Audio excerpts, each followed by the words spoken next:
Ya puede generar un cambio de color de la orina. Siempre hay que confirmar con sedimento de orina. Tipos de hematuria tenemos inicial, terminado, total. Esa es la prueba de 3 vasos que antiguamente se hacía. Y en esta prueba de 3 vasos lo que nos importa es si es inicial, acá sugiere lo más cercano, uretral o prostático. Si es terminal, vesical. Y si es total, esto ya nos indica un problema renal. Es la prueba de 3 vasos que se hacía antiguamente. Actualmente se hace eso, no se hace, pero nos importa mucho desde el punto de vista semiológico cómo es la característica de la hematuria. Ahora, según su duración, transitoria y permanente. La transitoria pues puede deberse a, miren, actividad sexual, fiebre, ejercicio. La permanente hay que tratar nosotros de definir por qué es permanente. Ya en ahí podemos hasta definir una enfermedad renal crónica. Según la cantidad, tenemos macrohematuria y microhematuria. Macrohematuria cuando es evidente, se ve el sangrado, más de 100 hematíes por campo. En lo que es causas de hematuria hay múltiples, hay desde infecciosas, litiasis, tumores y otros, traumatismos, tuberculosis, cuerpos extraños, un infarto renal, según las causas urológicas, las no urológicas, que digamos en cierto grado se ven menos, pero nos traslocan un poco más de patología glomerular, como son por hipercalciuria, hiperuricosuria, nefropatía por IgA, Alpor, glomerulopatías, lupus, vasculitis, síndrome hemolítico. Acá es donde nosotros tenemos que definir característicamente dos: hematuria glomerular o no glomerular. En los fármacos, muchos de los medicamentos, dentro de los cuales están habitualmente estos medicamentos que puedan generarnos un cambio de lo que es la coloración de la orina, ¿no? Falsas hematurias, cuando podemos consumir nosotros setas, remolachas, moras, o uso de algunos fármacos. La nitrofurantoína es uno de ellos. Y también podemos tener pigmentos endógenos por una mioglobinuria, una hemoglobinuria, por porfirias, uratos. El diagnóstico específicamente se basa, igual que en todo semiológicamente, en los antecedentes, si hubo traumatismos, si hubo infecciones, si hay dolor relacionado con lo que hemos estado hablando anteriormente, si es macroscópica o microscópica. La exploración física tenemos que nosotros, igual que cualquier otra persona, tratar de verificar pues funciones vitales y el resto de examen físico que se realiza en el paciente, ahondando lógicamente en lo que es pues la exploración renal para definir si hay masas, un globo vesical o alguna alteración en cuanto a la forma. También tenemos que ver nosotros las pruebas complementarias. Dentro de esto ya hemos hablado cómo es inicialmente, cómo es posteriormente. Al inicio se trata de hacer lo básico: orina, sedimento, cultivo, proteinuria, una radiografía, una ecografía básica. Ya posteriormente podemos hacer estudios de citoscopía, urografía intravenosa, arteriografía, biopsia renal o citología de orina. Siempre hay pasos para poder nosotros manejar lo que es la hematuria. Lo más importante acá es que definan por lo menos con lo básico, dentro de esto, por lo menos el porcentaje de cranocitos, el porcentaje de hematíes dismórficos y el porcentaje de acantocitos para hematuria glomerular, para la parte renal. El resto ya nos permite ver si es que hay un daño o alteración a nivel del sistema urinario. Ahora, cuando derivar al nefrólogo, habitualmente cuando es una hematuria glomerular. Asimismo, el tratamiento es variable según la causa, el motivo. De acá nosotros tenemos que definir que, a ver, esto creo que no está acá. ¿Tienes plumoncito? Sí, sí. En la hematuria ustedes deben de entender que nosotros tenemos que verificar específicamente si es de origen glomerular o no glomerular. Les voy a hablar solamente de la glomerular, ¿ya?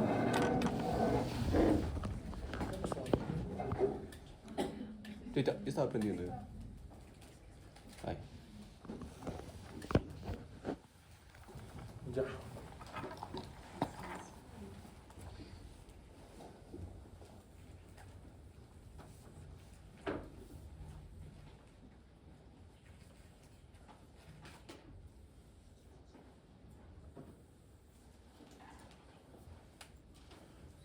Vamos a hablar de hematuria glomerular y hematuria no glomerular.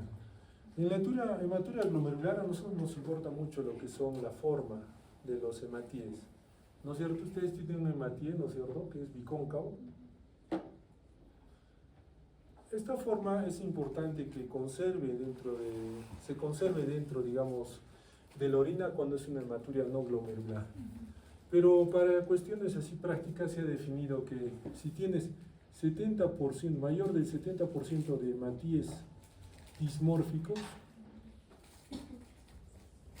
es una hematuria glomerular. O sea, no tienen esta forma, pueden tener cualquier otra forma, los dismórficos. Estos son los isomórficos. ¿Ok? Entonces, mayor del 70% de hematíes dismórficos, hematuria glomerular. Algunos dicen más del 50%, pero más exactamente, si tienes en mayor cantidad más del 70%, excelente. En hematuria no glomerular, cuando tienes más del 70% de hematíes isomórficos. ¿Ok? Ese es en hematíes. Ahora, cuando hablamos de creanocitos, los creanocitos característicamente son de patologías glomerulares. Cuando les hablo del glomérulo, acuérdense que estamos hablando simplemente de esto. Conjunto arterioso. Glomérulo.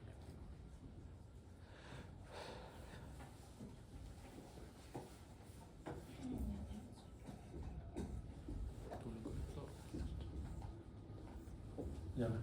Solamente estamos hablando de esta parte, chicos. Glomérulo. Acá. Lo que es extraglomerular nace de acá hasta la uretra. ¿Ok? Eso tienen que definir bien. Entonces, la hematuria glomerular es importante para la parte nefrológica. ¿Por qué? Porque si hablamos de una glomerulopatía, ya estamos hablando de una etiología, de una enfermedad un poco más seria. A diferencia si habláramos de una nefritis tubulointersticial. ¿Ok? Lo segundo, como les decía, es el porcentaje de creanocitos. Debe ser mayor del 15%. Mayor del 15% creanocitos. Si acá son mayor del 70% de hematíes isomórficos, pues los creanocitos no deben de estar. Puede haber, pero va a ser en menor cantidad, 5 o 2%, ¿no es cierto?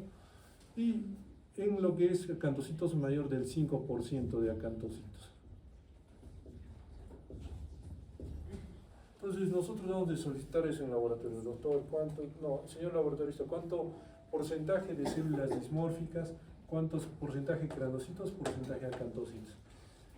Si esto sale en esos valores, estamos con mayor sospecha de una hematuria glomerular.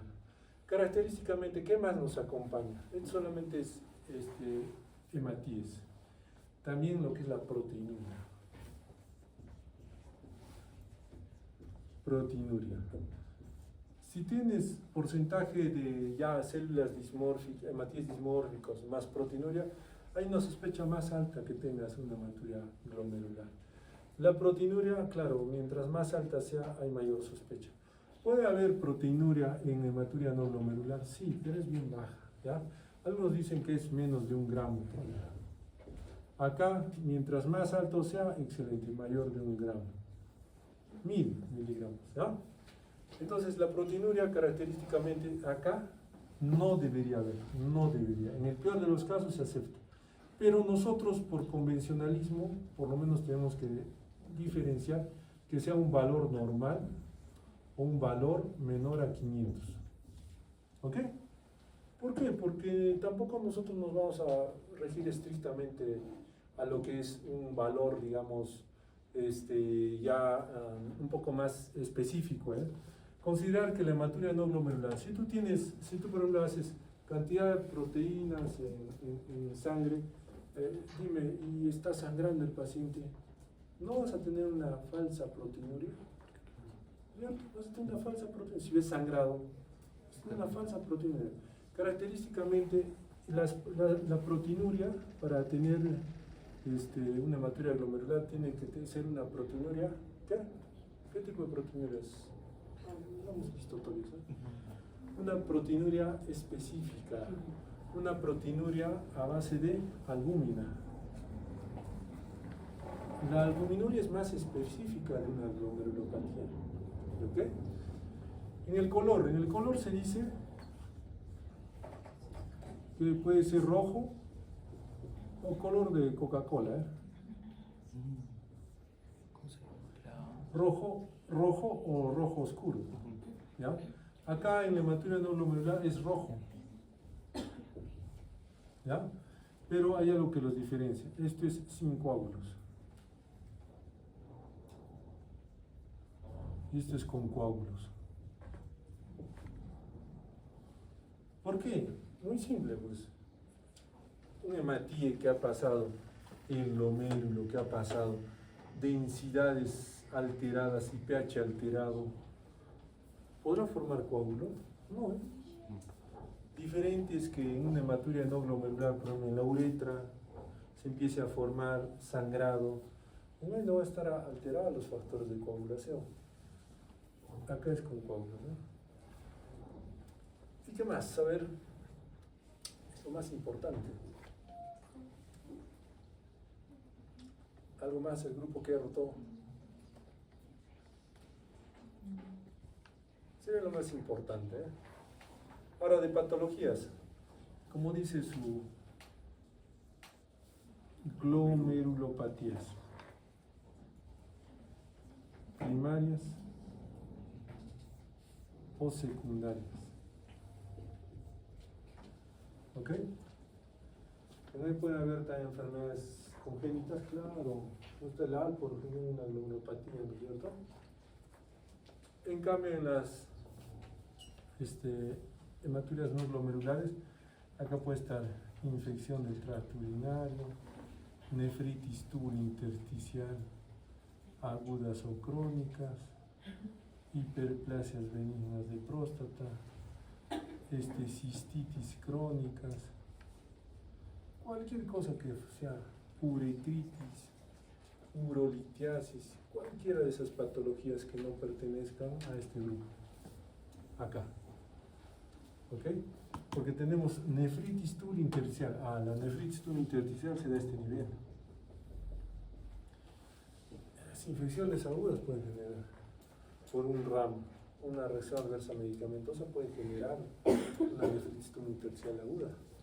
¿Ya? Y eso puede hacer que haya exudación, que pase del intersticio acá a la luz tubular, lo que son hematíes. ¿Ya?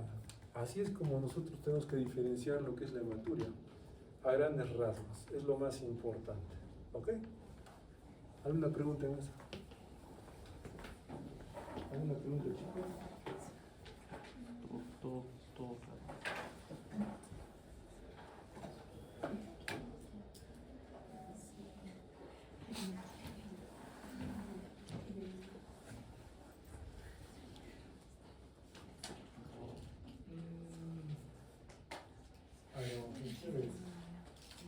Cinco y medio. 5:30.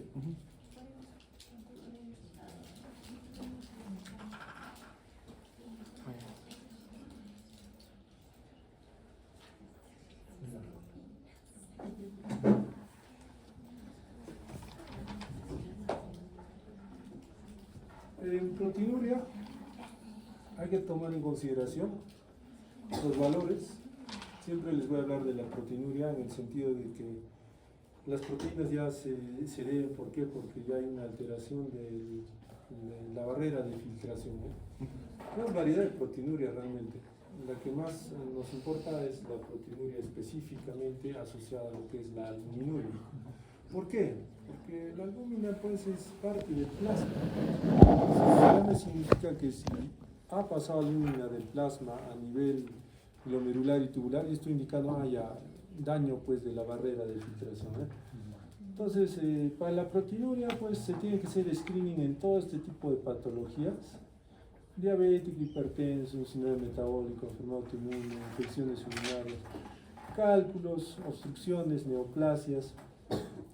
Cuando hay reducción de la masa renal en pacientes que tienen pues el riñón pequeñito, también puede ser en algunos casos de pacientes ancianos. Y es que la proteinuria solo es una translocación de un daño que pueden marcar mayor gravedad del caso. Por ejemplo, tenemos proteinurias aisladas. Las proteinurias aisladas pues se pueden dar en algunos casos, algunos le decimos proteinurias fisiológicas, ¿eh? tienes fiebre, has hecho mucha actividad, no me dan cuenta después de hacer mucha actividad, van al servicio higiénico y se espumita, ¿sale? Entonces dirán, estoy mal. No, eso es parte pues, de la actividad que has hecho, que ha generado mayor hiperfiltración. ¿Por qué? Porque estabas haciendo actividad física y hasta en eso nosotros tenemos valores para poder ver si es que es de rango patológico o no, si es persistente o no persistente. En acá normalmente pues no se debe pasar proteínas y si pasa debe ser un valor menor a 150. La variedad de excreción también tenemos que ver, es fuera de la proteinuria, la albuminuria.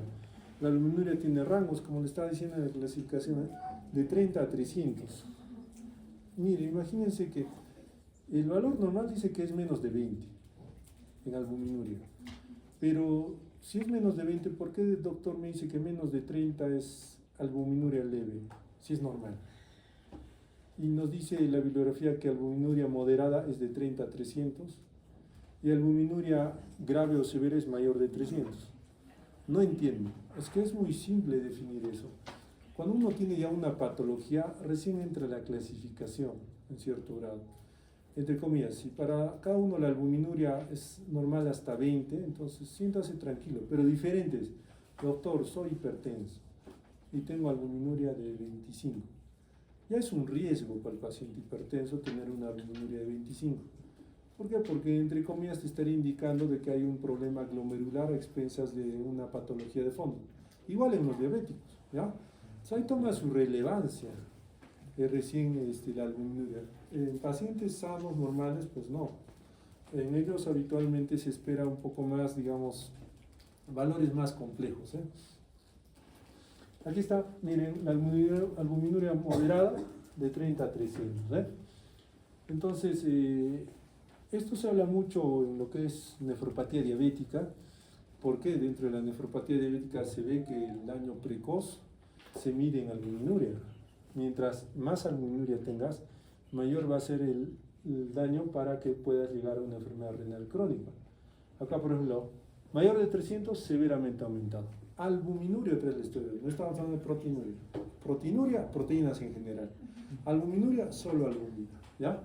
Entonces resulta específico para que nosotros tomemos albuminuria en orina de 24 horas en nuestros pacientes con todos los factores de riesgos que anteriormente se ha descrito, ¿no es cierto? ¿Puede coexistir más de un tipo? Sí puede coexistir más de un tipo. Tenemos proteinuria glomerular tubular por rebosamiento por renal. ¿Qué quiere decir esto? La glomerular clásico, pasó el glomérulo. Tubular, por estrés tubular. Ahí están las famosas proteínas de Tan-Horsa. ¿Ya? Estas proteínas son específicamente tubulares. Por rebosamiento. ¿Rebosamiento qué significa? Claro, cuando en sangre prácticamente se exageraba el total de proteínas como se genera en el mieloma múltiple, tienden a infiltrarse a través del glomérulo y a través de los túbulos. Y esa proteína nosotros lo vamos a observar en orina.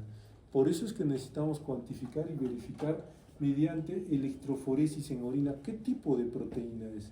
Mientras sea más específica o relacionada a la albúmina, pues tú dices, es una glomerulopatía. Mientras es más específica a otras, puede ser de tipo tubular o por sobrecarga a nivel sanguíneo, como es el caso de ganopatías monoclonales, y estás tú mismo dando el diagnóstico, ¿no es cierto? Entonces es importante no solamente quedarse en la cabeza de decir, sí, yo tengo proteinuria de orina 24 horas, sí es una glomerulopatía. No, hay que hacer una electroforesis en orina. La electroforesis lo que trata de determinar es qué tipo de proteína es la que está en la orina. También hay electroforesis en sangre. A nivel glomerular tenemos muchas de estas patologías que afectan el glomérulo, pero a nivel tubular tenemos que observar pues que característicamente hay otras proteínas de cadena ligera, puede haber también las beta-2 microglobulinas, ¿ok? Y esto se debe por unas alteraciones en la reabsorción, o sea, se altera la reabsorción tubular y se excretan en mayor grado estas proteínas.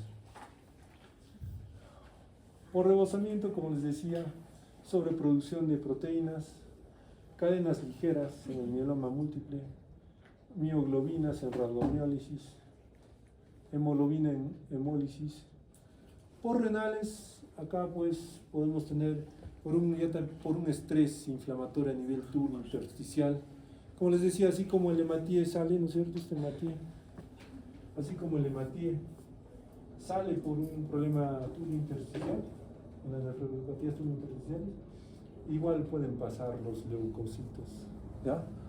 Los leucocitos también pasan macrófagos y ahí podemos tener pues indirectamente mayor excreción, ahí como ven acá, ¿ven?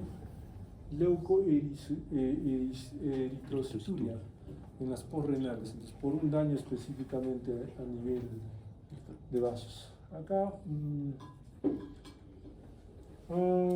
las proteínas, las glomerulopatías primarias habitualmente, que nosotros vamos a tocar más adelante, ya les dije, las primarias son específicas de un daño propiamente del riñón. Las secundarias son ya por un daño extrarrenal. Nosotros tenemos que definir que toda proteinuria, tipo albuminuria, o proteinuria específica, o selectiva es el nombre más propiamente dicho, proteinuria selectiva, que tiene que ver con algo, a diferencia de la proteinuria no selectiva, nos va a marcar probablemente glomerulopatías primarias, ¿ya? Ahora, de glomerulopatías primarias, siempre ustedes tienen que definir y entender que tenemos ya, desde el punto de vista histológico, estas características. A diferencia de las secundarias, las secundarias, por cualquiera de estas enfermedades, puede tener una similitud histológica con cualquiera de estas. La intención de hablar de proteinuria selectiva por albúmina es de que algo grave ha ocurrido, como les decía. Cuando hay proteinuria a nivel glomerular, ¿qué parte del glomérulo se ha dañado?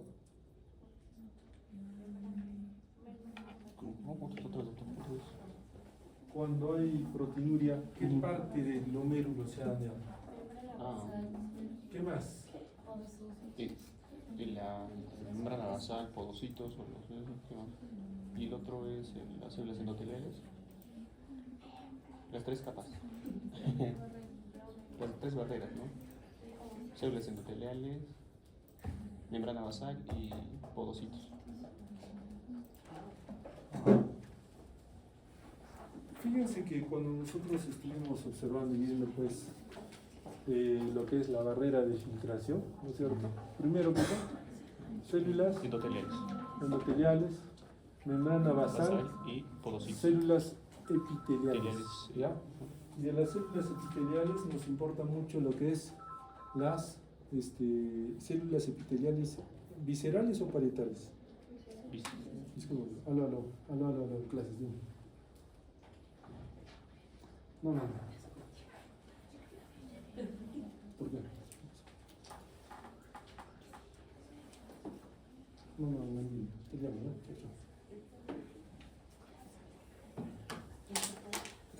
Nosotros tenemos que definir bien que cada daño de cada parte de lo que es la barrera de filtración se nos interpreta semiológicamente cuando hablamos de hematuria glomerular, cuando hablamos de proteinuria de origen también glomerular. Cuando hay daño endotelial nos va a generar probablemente hematuria. Cuando hay un daño de células mesangiales, también hematuria. La diferencia está que la hematuria glomerular por daño endotelial va a ser más evidente, más severa, que una hematuria pues prácticamente leve, que nos da por daño de células mesangiales.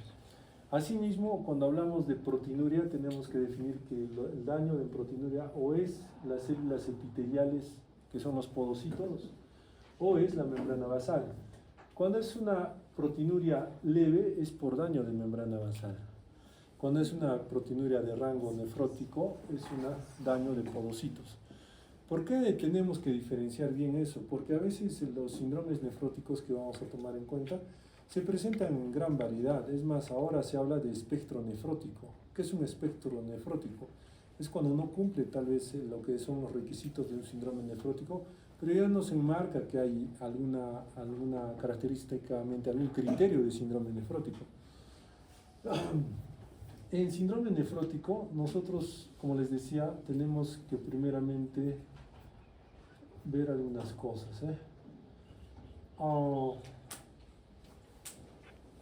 esta alteración o disrupción del diafragma puede deberse por cualquier glomerulopatía.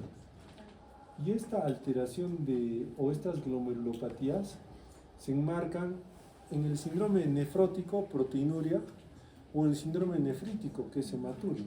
Entonces, ya les decía, ¿por qué es importante que nosotros sepamos eso? Porque el síndrome nefrótico, que tiene que ver mucho con proteinuria, acá habitualmente no están las glomerulopatías proliferativas, están las glomerulopatías no proliferativas.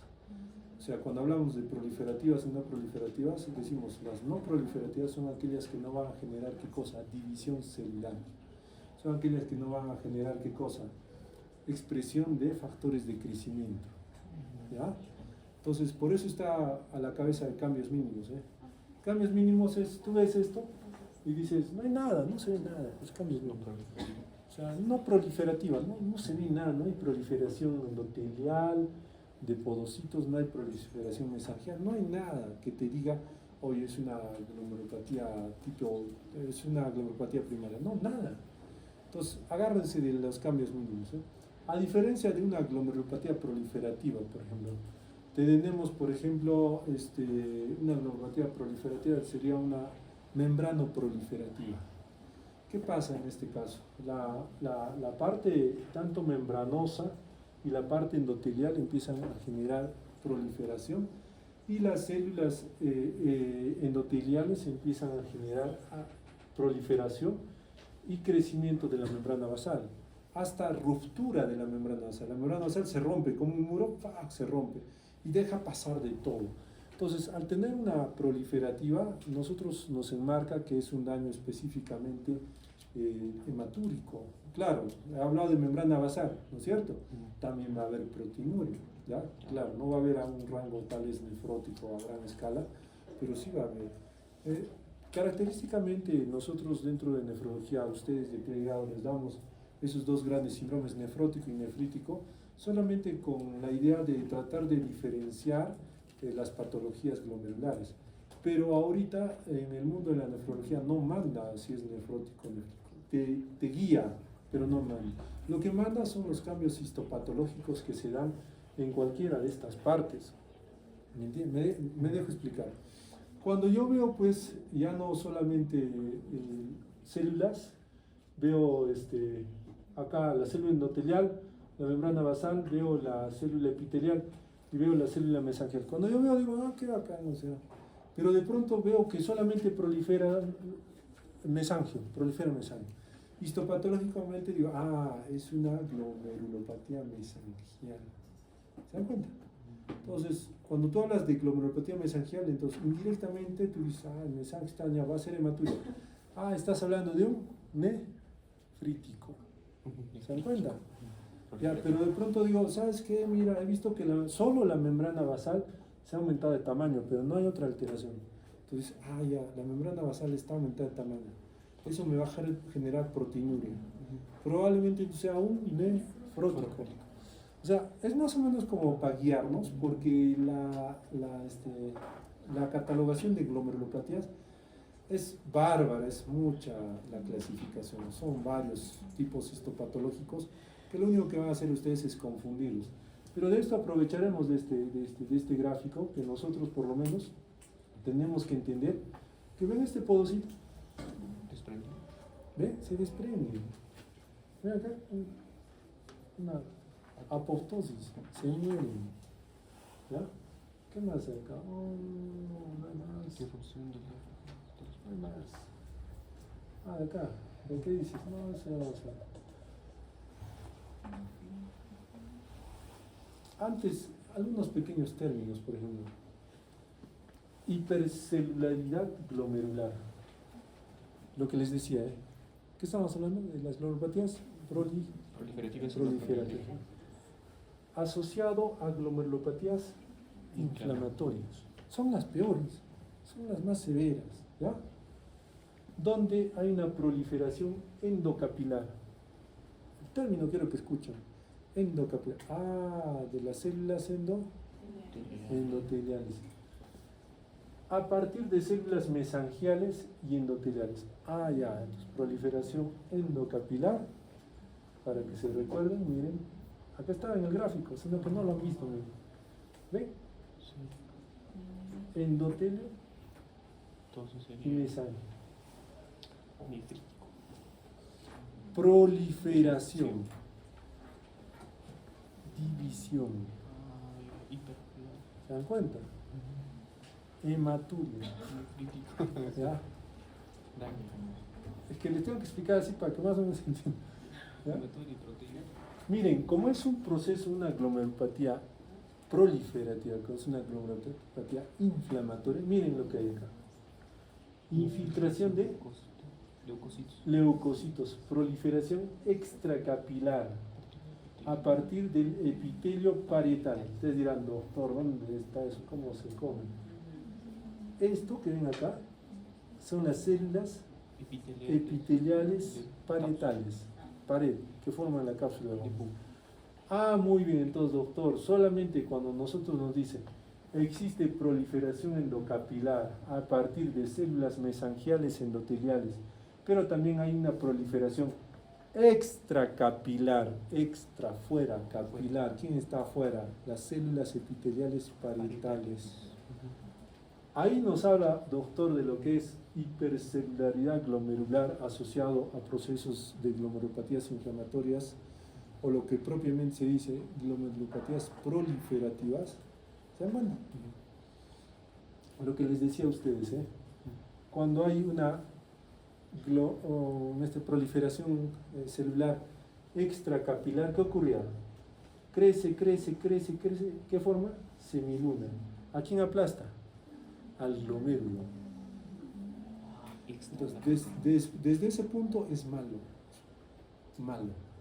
Hematuria, proceso inflamatorio, glomerulopatía proliferativa, proliferación extracapilar y ¿qué más? Endocapilar. Ya. Entonces, hay que agarrar un poco de esos términos, ¿ya? Este es un mecanismo de lesión, es un mecanismo. Ahora, cuando nosotros hablábamos alteraciones de la membrana basal, ¿qué pasa? La membrana basal que está acá empieza a crecer, ¿ya? Empieza a engrosarse, puede haber acumulación de antígeno anticuerpos, va a haber variedad de patologías que hagan que el proceso inflamatorio haga que esta membrana basal crezca. Esta es la membrana basal, ¿ya? Crezca. Eso lo podemos ver en diferentes patologías. A la cabeza pueden estar las glomerulosclerosis diabética, o sea, a la final genera dos tipos de lesión histológica: glomeruloesclerosis, o sea, el glomérulo con cicatrices, y también genera incremento de la membrana basal. Y esta diabetes es una glomerulopatía secundaria. Ya, la diabetes. Depósitos glomerulares, un término que ustedes tienen que entender. ¿Ya? ¿Qué pasa cuando se enferman ustedes ¿de qué? Se enferman, ¿de qué sería? Ya, les pica un mosquito, ya, les pica un mosquito, les pica un mosquito. ¿No es cierto? Cuando pica un mosquito, ¿qué mete?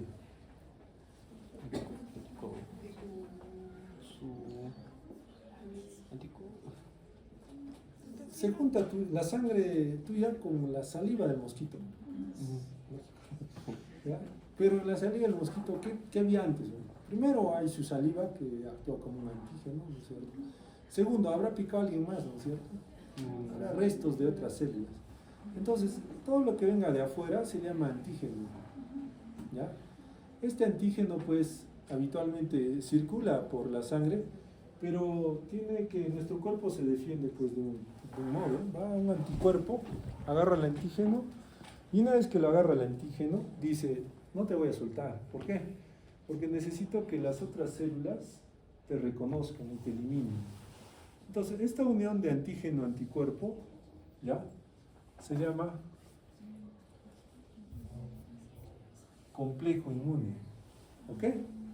Pero ¿por qué existen complejos inmunes? Es muy simple, para que nuestro sistema inmunológico pueda reconocer cosas extrañas y pueda eliminarlas. ¿Okay? Así es como actúa. Lo mismo, entra un parásito, tal vez uno de ustedes se come al lado donde la tía veneno, es lógico, su parásito van a tener. Entra un parásito y ¿qué ocurre? Es lo mismo. Parásito está en tu intestino, ¿qué ocurre? Igual salen las células de la defensa, lo agarran al parásito, se unen a él. ¿Para qué? Para que vengan otras células y lo traten de destrozar, ¿no es cierto? Es la idea, ¿ya? Pero a nivel plasmático o sanguíneo, nosotros pues se nos maneja con complejos inmunes. Pues un complejo inmune, que es formado por un antígeno y un anticuerpo, específicamente pues dentro de un sistema inmunológico normal, es de que lo reconozca el antígeno, venga a nuestra pichana, ¿no es cierto? Nuestros macrófagos, nuestros leucocitos, agarren el resto celular o el resto bacteriano o viral, agarren y lo fagociten y lo maten, ¿ya? Pero eso es pues bueno, es bueno pero ¿qué pasa cuando los complejos, ya digamos al día se formaron 50 complejos, tu sistema inmune dice, maten a los 50. Pero ¿qué pasa cuando hay hartos complejos inmunes? 1 millón. ¿Qué ha pasado? 1 millón de exagerado. Y el sistema inmunológico dice, ok, te reconozco, ven célula, digiérelo así, ya empieza. Pero dice, oye, ya no tengo, pues, ¿quién más? Ya nadie más puede matar o puede reciclar todo esto. Entonces ahí se forman depósitos, ¿ya? Ahí se forman depósitos, cuando exacerban los complejos, los depósitos. Y es lógico que cuando ustedes han visto la estructura que se les ha mostrado acá, los complejos antígeno-anticuerpo, complejos inmunes van a estar en la luz vascular. Y si hay en exceso, ¿qué va a pasar? Se van a acumular en esta luz capilar, ¿ya? Y pueden hasta atravesar y acumularse acá en la membrana basal.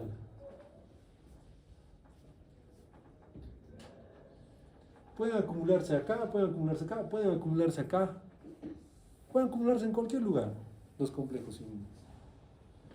Por eso es que cuando nosotros estamos hablando de este término depósitos glomerulares, no solamente podemos tener pues que estos depósitos de antígeno, anticuerpo sean restos bacterianos, celulares. Acuérdense que tenemos los famosos DAMs y los famosos PAMs, proteínas asociadas a daño y proteínas asociadas a peligro, ¿no es cierto? ¿Ya? ¿Cuál de ellos es bacteriano o viral? ¿Las asociadas a daño o asociadas a peligro? Peligro. Will Robinson. ¿Cuál? Si me acuerdo de Rollins. Cuando tenemos proteínas asociadas a daño y a peligro, tenemos que entender que no solamente tenemos antígenos exógenos. Antígeno es algo que viene De fuera. no, es algo que no es propio de tu cuerpo, ¿ya? O a eso se llama antígenos exógenos. Antígenos endógenos es algo que es propio de tu cuerpo. Durante el día, cuando ustedes piensan, analizan, aunque sea muy poco, pero piensan, ¿ya? Tienen que entender que se forma sustancias de desecho. O sea, hoy día, digamos, una de tus hematíes cumple sus 120 días. Se muere, pues. Como se muere, hay restos de membrana, hay restos de núcleo, hay restos de ribosoma.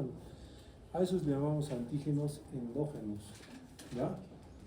Entonces, esos antígenos endógenos igual van a formar antígeno-anticuerpos, complejos inmunes.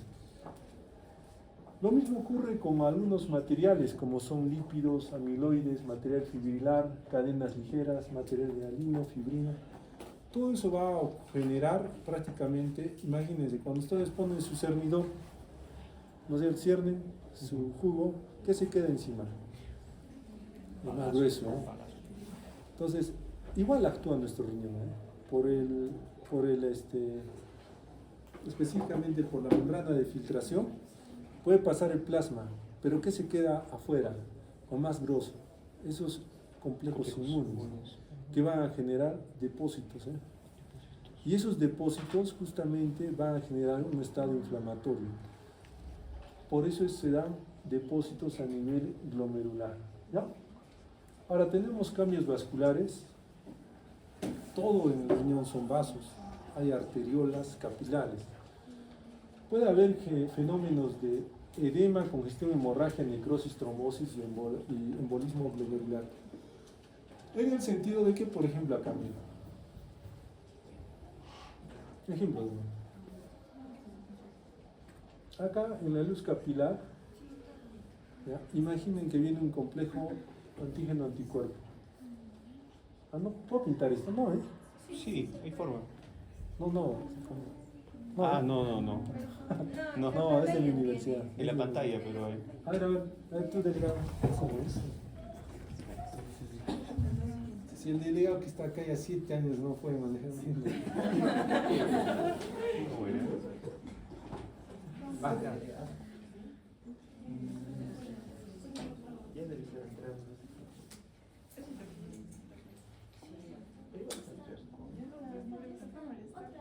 Aquí, ¿no?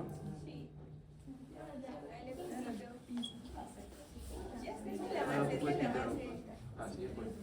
Ya. Atrás. Ya, ok. Imaginemos que complejos inmunes se juntan ahí. Se pegan, se adhieren al epitelio. ¿Qué es lo que va a ocurrir? Lo primero que ocurre. Va a generar un proceso inflamatorio. ¿No es cierto? ¿Y qué es lo que acá hay? ¿Me sale tan bien? ¿Qué cosa hay acá? Neutrófilos, ¿eh? ¿Qué decía el ratón en China? Hay neutrófilos. ¿Y qué es lo que va a detectar un neutrófilo? Va a decir, mira, acá hay un proceso inflamatorio, ¿no es cierto? ¿Y qué va a activar? La cascada de inflamación, ¿no es cierto? Y como va a activar la cascada de inflamación, ¿qué va a traer? Linfocitos, ¿qué más? Macrófagos, ¿qué más?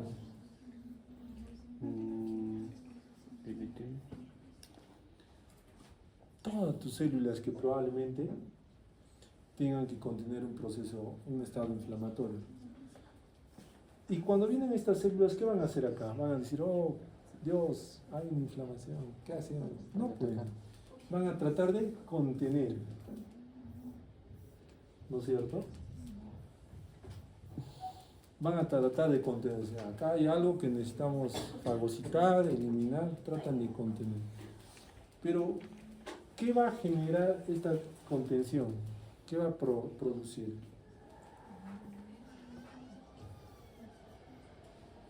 Mayor inflamación, ¿ya? O sea, en otras palabras, diferentes que tengan ustedes una herida en la mano, la cual se va a tratar, a diferentes que ustedes tengan múltiples inmunocomplejos que van a generar inflamación sin respuesta al manejo, no va a haber un manejo óptimo.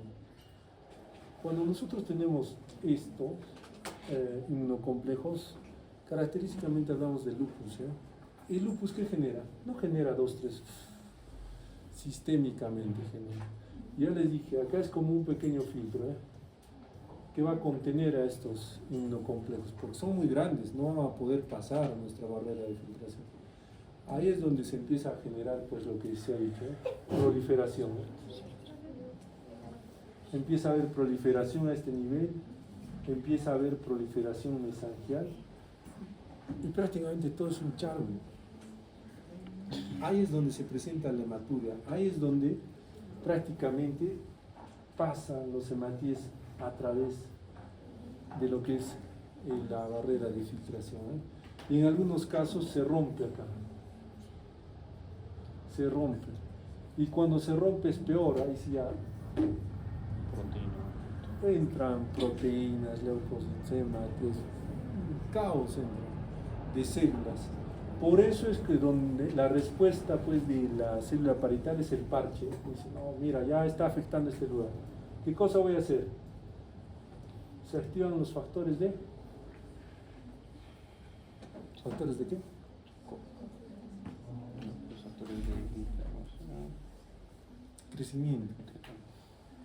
Y esos factores de crecimiento estimulan a que estas células parietales crezcan más y formen las semilunas.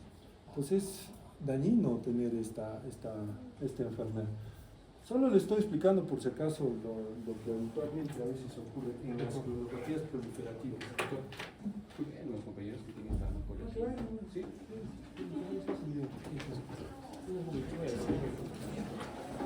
Los que tienen farmacología pueden ir a farmacología, chicos.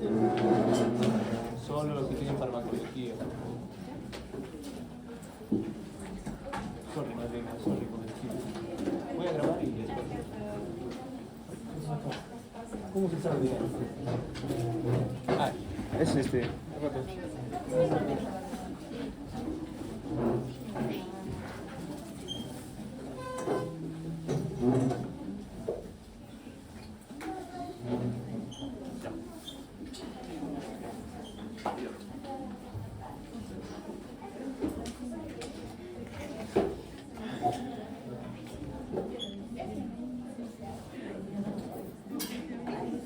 Ya. Muy bien, acá ¿aquí en descanso? 5 minutos. Descanso, ¿no?